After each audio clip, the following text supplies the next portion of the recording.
ধীরে ধীরে আসিফ মনির কিন্তু সারা পৃথিবীতে একটা পরিচিত নাম হয়ে উঠেছেন উপসাগরে এই যুদ্ধের কারণে।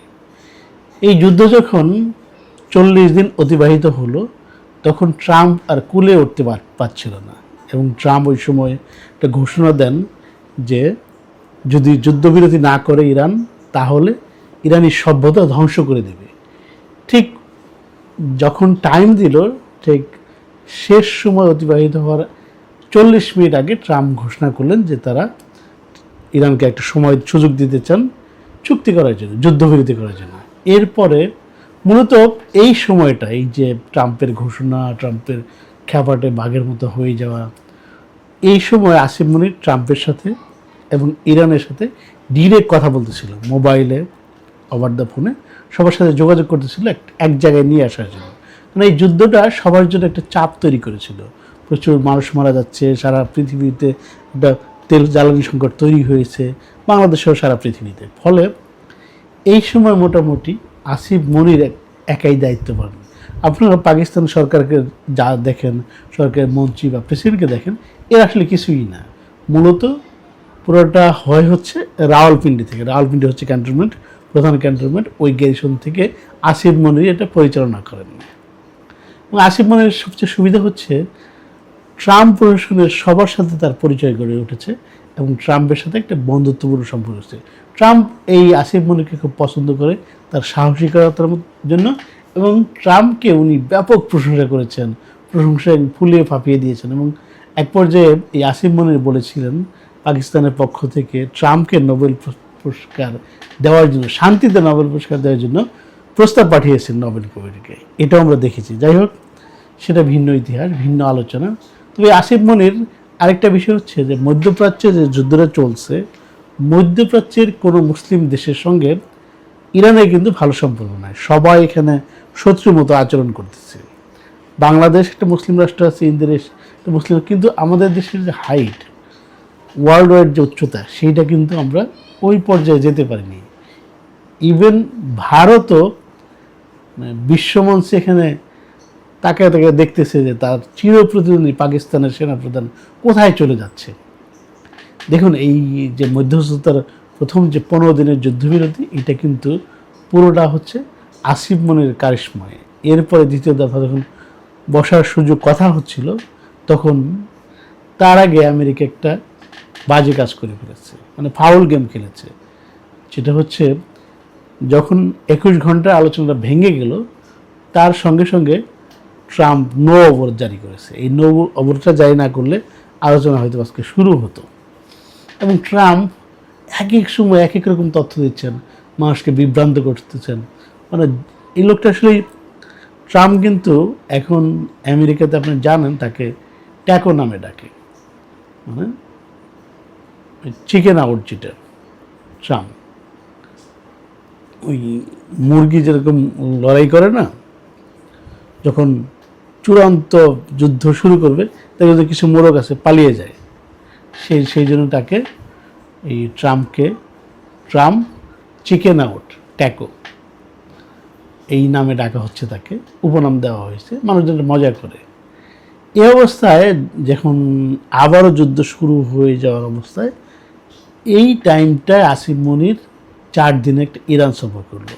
ইরান সফরকে তার একটা সুবিধা হয়েছে, ইরানের যে সামরিক বাহিনী বা সরকার আছে, বিশেষ করে স্পিকার, তার সাথে কিন্তু একটা কোর্স করার সুযোগ হয়েছিল আসিফ মনিরের। আপনারা জানেন, একসঙ্গে কোর্স করেছে, একটা বন্ধুত্বপূর্ণ সম্পর্ক ছিল, যেটা হচ্ছে ইরানি প্রতিনিধি দলের নেতৃত্ব দিচ্ছে। ফলে আসিফ মনির এখানে বড় একটা সুযোগ পেয়ে গেছেন। এবং এই যুদ্ধটা যদি দীর্ঘস্থায়ী হয়, তাহলে পাকিস্তান প্রচুর ক্ষতিগ্রস্ত হবে, কারণ তাদের অর্থনৈতিক অবস্থা এমনি খারাপ। এইটা ব্যাপক প্রভাব বিস্তার করবে। এরপরে আরেকটা কাজ হবে যে এই যুদ্ধটা যদি থেমে যায়, তাহলে মধ্যপ্রাচ্যে আমেরিকার যে প্রভাব, সেটা কিন্তু কমে যাবে। এবং সেই জায়গায় যে প্রভাবটা তৈরি হবে, সাময়িক প্রভাব, যেটা অস্ত্রের প্রভাব এবং সেনাবাহিনীর প্রভাব, সেটা পুরোপুরি না হলে অনেকাংশে পাকিস্তানের নিয়ন্ত্রণে চলে যাবে মধ্যপ্রাচ্যের নিরাপত্তা ব্যবস্থায়।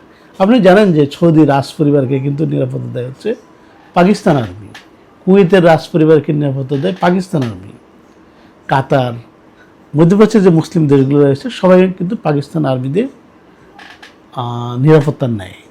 মানে এটা হচ্ছে পাকিস্তান আর্মির সুনাম এবং তাদের একটা গৌরব রয়েছে, সেটার কারণে, বিশ্বস্তার কারণে সৌদি আরবের যে রাজ পরিবারগুলো রয়েছে তারা তাদের কাছে এখানে তাদের নিরাপত্তার জন্য ব্যবহার করে থাকে।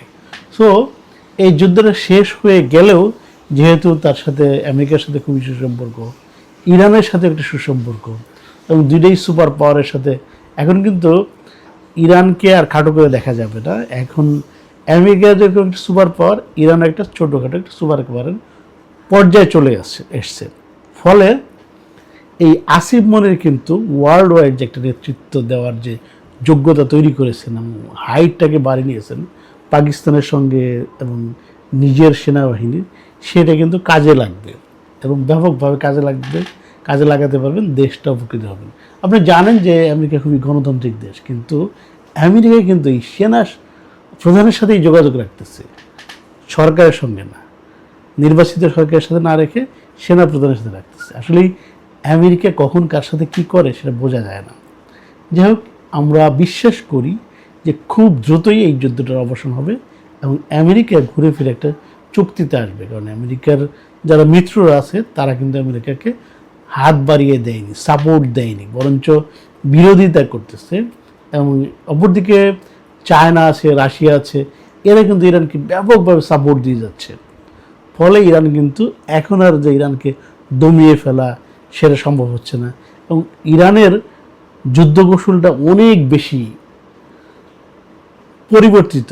এইটা আপনারা জেনে আশ্চর্য হবেন, তারা এক ধরনের ছোট নৌযান ব্যবহার করে, মস্কিটো ফ্লিট নাম দেওয়া হয়েছে। সেটা একজন দুজন যোদ্ধা ওইটা নিয়ে এত দ্রুত গতির যে সাগরের ঢেউয়ের মধ্যে যখন যায় তখন এই দূর থেকে যুদ্ধ জাহাজগুলা দেখতেই পারে না যে চলে গেল, নিশানা করবে তো দূরে কথা, এবং রাডারেও ধরা পড়ে না, বেশি ছোট বলে। এটা কিন্তু প্রচুর পরিমাণে তারা আছে এবং এইটা নিয়ে কয়েক হাজার আছে। এইটা দিয়ে আমেরিকান বড় বড় যুদ্ধ জাহাজ, বিমানবাহী রণতরীকে তারা বোকা বানিয়ে দিচ্ছে। ফলে যুদ্ধের কৌশল কিন্তু বদলে গেছে। খুব বড় অস্ত্র দিয়েই যে যুদ্ধ জয় করা যাবে বিষয়টা এরকম না। এবং সুপার পাওয়াররা কিন্তু দ্বিতীয় বিশ্বযুদ্ধের পর আর কোনো যুদ্ধে জিততে পারে না। এটা হচ্ছে আমেরিকার পরাজয়ের একটা শেষ পরাজয়। এরপরে হয়তো আমেরিকা ওইভাবে আর যুদ্ধে জড়াবে না এই পরাজয়ের পরে। যাই হোক, আমরা